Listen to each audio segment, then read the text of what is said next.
सुल्तान सलाहुद्दीन अयूबी की मुकम्मल दास्तान के पार्ट 1 में जैसे कि मुख्तसर तौर पर रोशनी डाली गई और आज हम आपको जहां से इस्लामी दुनिया की बड़ी फतूहात का सिलसिला शुरू हुआ तफसील से बताएंगे। मैं हूं जमाल अहमद और सच्चाई की तलाश की कंप्लीट सीरीज में आज हम आपको यही सब बताएंगे। आज से 1500 साल कबल दुनिया के नक्शे पर दो अजीम ताकतें मौजूद थीं, एक रोम और दूसरी ईरान, जिनको हम रोमन एम्पायर और पर्शियन एम्पायर के नाम से जानते हैं। मौजूदा सियासी इस्तिलाहात के मुताबिक कहा जा सकता है कि ये दोनों माजी की सुपर पावर्स थीं। रोम जहां ईसाइयों की हुक्मरानी थी और ईरान आतिश परस्तों का मरकज था। इनके अकीदे के मुताबिक आग हर शय को जला देने की सलाहियत रखती थी, इसलिए इसे खुदा का दर्जा दे दिया गया। ईरान के तमाम छोटे बड़े माबूदों में हर वक्त आग रोशन रहती थी और पुजारी भड़कते हुए शोलों के सामने सजदा रेज़ रहते थे। दरविश कावियानी आतिश परस्तों का मुकद्दस परचम था। अब ईरानी फौज और अवाम इस बात पर पूरा यकीन रखते थे कि जिस मैदान में ये मुतबर्रिक झंडा लहराया जाएगा वहां दुश्मन शिकस्त से दोचार होगा और आतिश परस्तों को अजीमुशान फतह हासिल होगी। फिर जब इस्लाम की शक्ल में हक नमूदार हुआ तो बातिल फरार हो गया और नाम नेहाद मुकद्दस परचम उठाने वाले हाथ काट दिए गए। दरविश कावियानी, जिसे फतह व नुसरत का निशान समझा जाता था, बद यकीनी की अलामत बनकर मिट्टी में मिल गया और उसका एक तार तक बाकी ना रहा। यह 14 हिजरी का तारीख साज और यादगार साल था जब सदियों से रोशन आतिशगदे बुझा दिए गए। ईरानियों का यह कहना था कि ये शोले कभी सर्द नहीं होंगे, लेकिन जब ईमान की तेज हवाएं फरान की चोटियों से उतरकर ईरान के मैदानों में दाखिल हुईं तो सब कुछ खसो खशाक की मानित उड़ने लगा। मगरूर शाहों के नसब नामे वरक वरक होकर बिखर गए, यहां तक कि इनकी आखिरी निशानियां तलाश करने वाला भी कोई बाकी ना बचा और ईरान की फिजाओं में बहुत दिन तक ये होलनाक सदा गूंजती रही, है कोई और। जब वक्त के नकीब ने ये पुकार कर जवाब दिया कि नहीं कोई अल्लाह के सिवा, तो फिर हजूर अकरम सल्लल्लाहु अलैहि वसल्लम के मामू और लश्कर के सलार हजरत साद बिन अबी वकास की शमशीर अपने नयाम में वापस गई और जाने कितनी रातों से कर्ब के आलम में जागने वाले अमीर अल मोमिनीन हजरत उमर फारूक रजी अल्लाह ताला अन्हो को करार आ गया। ये था जंगे कुदसिया का मुख्तसर हाल जिसने ईरानियों की कमर तोड़ कर रख दी थी और शहनशाह यजीद गर्द की किसी जख्मी भेड़िए की तरह अपनी ही जमीन पर पनाह ढूंढता फिर रहा था। अहले ईमान की यलगार जारी रही, यहां तक कि मुजाहिदीन इस्लाम ने तमाम ईरान पर कब्जा कर लिया।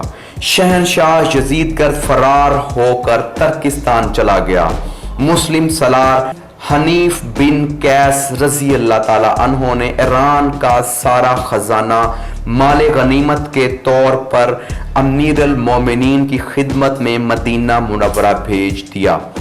ईरानियों की शिकस्त फाश और मुसलमानों की अजीम शान फतह की खबरें कैसर रूम के दरबार में बड़ी हैरत के साथ सुनी गईं।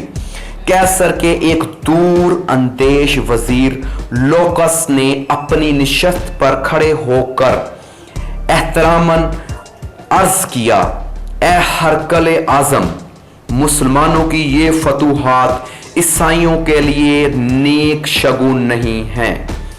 इससे पहले कि ये खूनी सैलाब हमारे सरसब्ज व शदाब इलाकों को बहा कर ले जाए, हमें एक मजबूत खसार बना लेना चाहिए। इससे पहले कि वजीर लोकस अपनी बात मुकम्मल करता, बूढ़ा पादरी शहराम अपनी जगह से खड़ा हुआ और इंतहाई मुतकब्बिराना लहजे में कैसरे रूम को मुखातिब करके कहने लगा, शहनशाह को मालूम होना चाहिए कि ईरानी आतिश परस्त थे, इसलिए वो आपकी खुराक बन गए और हम अहले स्लेब हैं। इसके बाद और भी कई पादरियों ने पुरजोश तकरीरें की। कैसरे रूम मुकम्मल तौर पर पादरियों के ज़ेरे असर था, इसलिए इसने अपने सियासी मुशीर लोकस की बातों पर ध्यान नहीं दिया। इससे चंद साल पहले पादरियों ने इस वक्त हंगामा आराई की थी जब सरकारे दो आलम सल्लल्लाहु अलैहि वसल्लम का नाम मुकद्दस मौसूल हुआ था। इसमें पैगंबर इस्लाम सल्लल्लाहु अलैहि वसल्लम ने इसे दीन हक कबूल करने की दावत दी थी।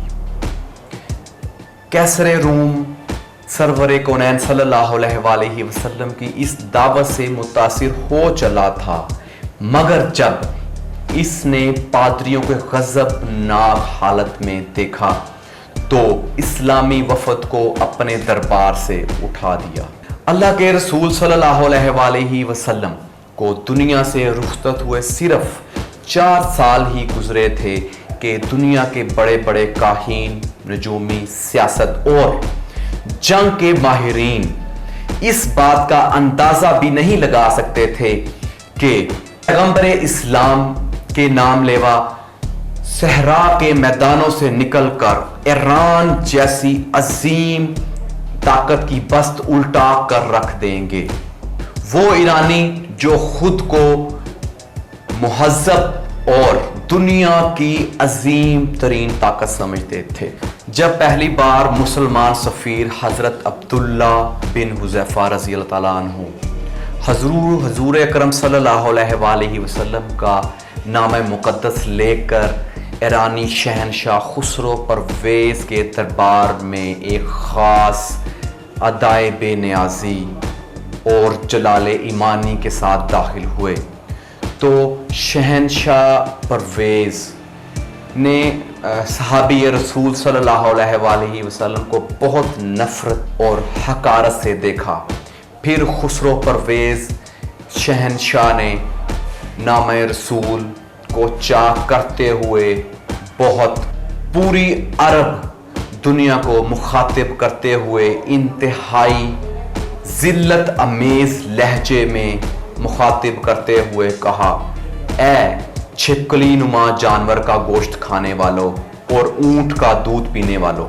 जब इस नाकाम सिफारत के बाद हज़रत अब्दुल्ला बिन हुज़ैफ़ा रज़ी अल्लाह ताला अन्हु रिसालत मआब सल्लल्लाहु अलैहि वसल्लम की खिदमत अक़दस में पेश हुए और ये सारा वाक़या सुनाया तो सरवर कौनैन सल्लल्लाहु अलैहि वसल्लम ने कहा कि खुसरो ने मेरा ख़त चाक नहीं किया बल्कि उसने अपनी हुकूमत के टुकड़े टुकड़े कर डाले हैं। तो इसके चंद रोज़ बाद ही खुसरो के बड़े बेटे शेरवा ने इसे बड़ी बेरहमी से कत्ल कर डाला। इसके चंद साल बाद ही हज़रत उमर फ़ारूक रज़ी अल्लाह ताला अन्हो ने ईरानी सल्तनत के मजबूत तरीन सतूनों को बोसीदा किताब के औराक की तरह हवा में उड़ा दिया। कैसरे रूम का वजीर लोकस इस वाक़े से बाखबर था, इसलिए इसने भरे दरबार में मुसलमानों की फतूहात और जलगार के सिलसिले में अपने खदशात जाहिर किए। लोकस का शुमार अपने वक्त के ज़हीन तरीन अफराद में होता था और इसने ये देख लिया था कि मुसलमानों को रोमियों की हरीफ ताकत बनने से कोई नहीं रोक सकता। यही वजह थी कि लोकस बार बार कैसरे रूम को इस संगीन सूरत हाल का एहसास दिलाने की कोशिश कर रहा था। मिलते हैं इंशाअल्लाह अगले पार्ट में, तब तक के लिए अल्लाह हाफ़िज़।